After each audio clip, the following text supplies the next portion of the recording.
What new details has the U.S. revealed about its deal terms with Iran in 2026? The latest disclosures could reshape global diplomacy and impact international relations in surprising ways.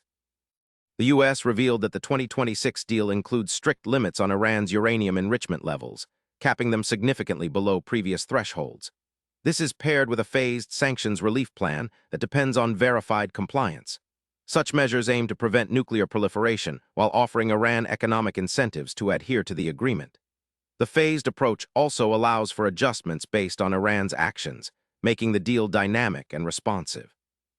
A standout new detail involves enhanced verification protocols. The U.S. has committed to deploying advanced satellite surveillance and on-site inspections more frequently. This includes real-time data sharing with international watchdogs to detect any deviations swiftly.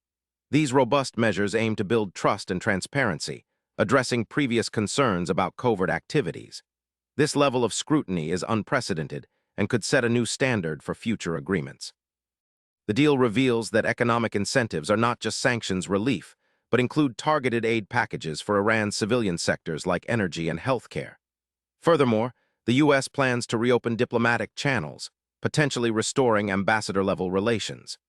These moves signal a broader strategy to integrate Iran into the international community if compliance is maintained, offering Iran tangible benefits beyond just lifting sanctions.